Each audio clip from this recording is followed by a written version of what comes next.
The way in which the University of Coimbra settled and was installed in the spaces of the city that welcomed it makes a fascinating, long and complex story. It is a tale of conquests and surrenders, of exchanges and endowments, of downtown and hightown, of convergences and contradictions, of enlightened or obscure intentions, of very intelligent decisions, and other less intelligent ones. In this story there are, however, three distinct lines of development which should be highlighted. Firstly, there is its urban location. As it was developing its own services, the university was, in a way, building the city, not exclusively, but with an intensity and on a scale that clearly determined the shape of the town. In Coimbra, the university was, without doubt, the institution that contributed most to the dynamic processes that governed the various urban transformations that occurred over the centuries. Secondly, there are the cultural circumstances, the bond that associates the binomial town and gown with the universality of Portuguese language and culture. The history of the premises occupied by the university coincides, most of the time, with the unequivocal predominance that the University of Coimbra had in the cultural life of the country, from the moment of its foundation in the Santa Cruz Monastery to the present day. And it is precisely this situation which, by itself, raises the physical urban installations of the university to the status of a much vaster legacy, which, as it were, not only has the restricted meaning of the buildings used today, but also takes on a much greater significance as representing Portuguese culture in its global dimension. Thirdly and lastly, there is a line that links up the whole system of relationships between the centre and the periphery, at both the material and immaterial levels.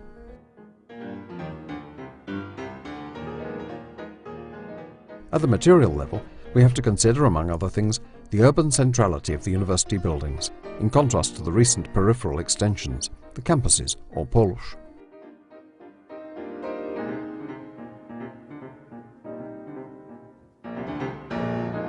At the immaterial level, we have to consider, for example, the confrontation between the proximity of the powers, central, local and academic, and the conflict of status, the constant generation of counterpowers, or even the dynamic lifestyles of the students, their culture, their rituals.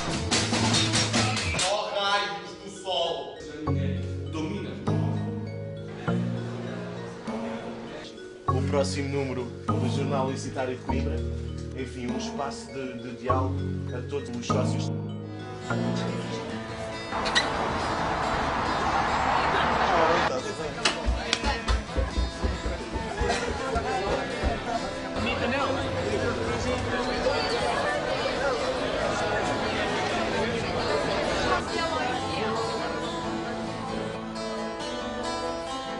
Considered not as closed circumstances, but rather as characteristic features in constant interaction with themselves and with the exterior.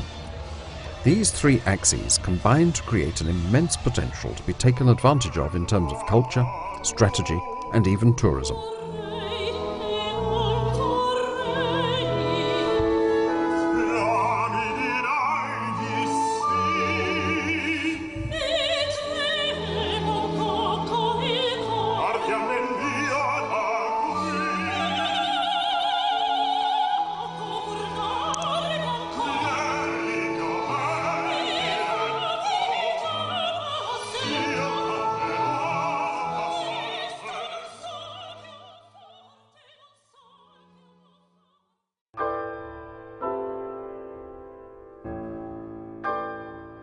It is at this precise point that the contemporary condition enters. After the 1940s, the city took shelter in the depths of a state of shock provoked by the demolition of its central spaces. The university was regarded as the culprit in this catastrophe. Memories of past city life are wept for and lost forever. Torrents of lamentations flow over the ruins that escaped the devastation, of which the remains are rare, fragmentary, and illegible.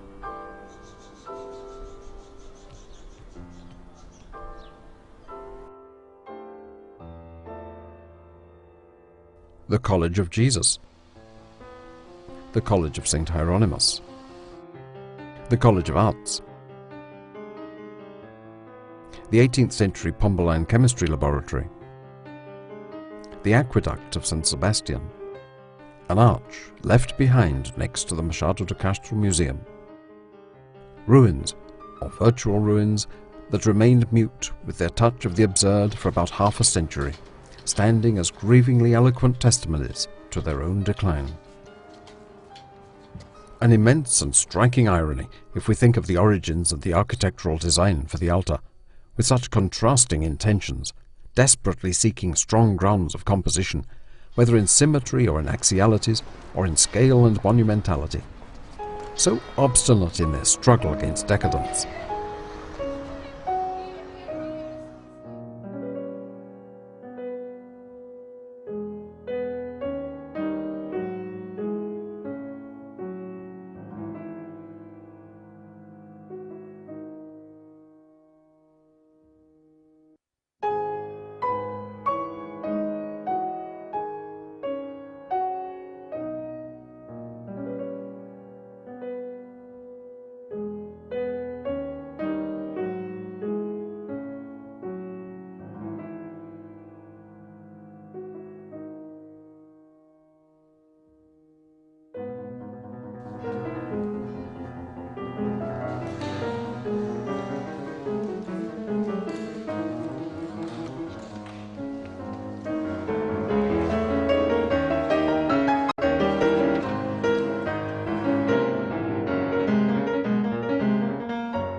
During the 1980s, approximately 4 decades after the intervention of the Estado Novo, the Salazarist regime, and confronted by new needs to expand the university, the options were quite different.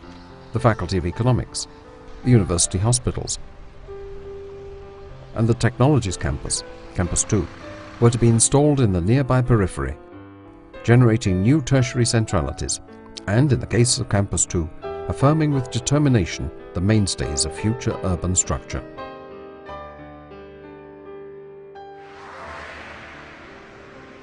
Campus 3, the Health Sciences Campus, is the organic extension of the dynamics generated by one of the most important hospital complexes in the country, the University of Coimbra Hospitals.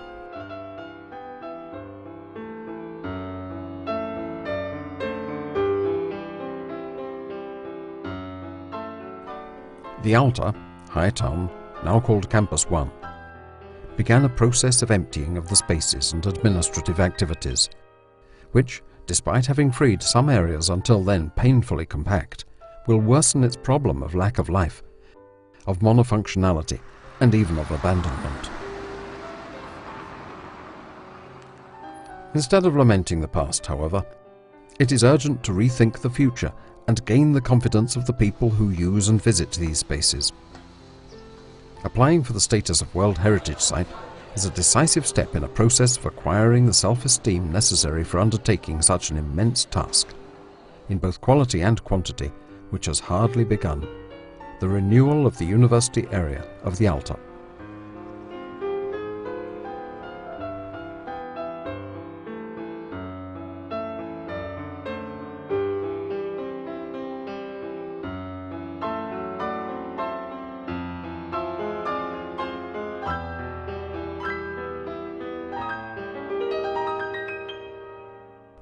It is necessary to rationalize the programs in order to restructure the identities of the spaces, both within themselves and within the broad significance of the institution.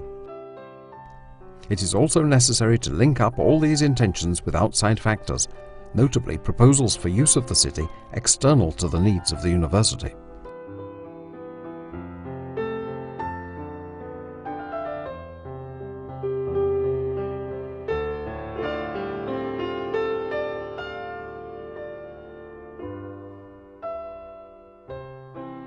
In short, it is necessary to improve and enhance the public space and the buildings, bearing in mind contemporary reality, whilst preserving the legibility of the various characteristic traces of its past, including those from the Salazarist period. I would probably go so far as saying, above all those from the Salazarist period, because it is probably those that together make the strongest mark, or at least those that convey the signs of all the others, from the Roman era to the Enlightenment. These motivations and ideas for renewal have to be broadened to cover the whole urban space, with the Rua de Sofia, by right and justice, in the first rank. Should the so-called Campus Zero return to its primordial condition, to its university function? Possibly yes, but not only that. Above all, because this magnificent 16th century urban structure should, in the future that one hopes is near, realize the old ideal of relationship and harmony between academia and the wider urban community that contains it. And that is so because from the historical point of view, no one can deny it that status.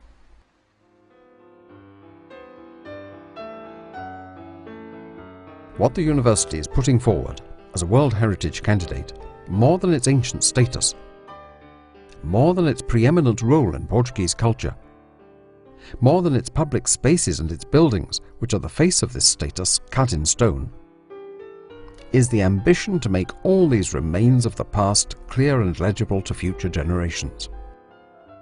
It is our collective shame at their current state of neglect and the urgent need to reverse the process of accelerated decay that they are suffering. It is, after all, that wish to confer on the spaces of contemporary use conditions befitting the great epochs of the past. The success of such a candidacy is dependent on all those who use and live in the city, university community and non-university community alike. If we take into account a panoramic view of the totality of the path we must tread, we are at the precise moment in which, irreversibly thrust toward the future, we must keep our feet firmly on the present, whilst putting on a bright and attentive face about the wealth of constructions of the past.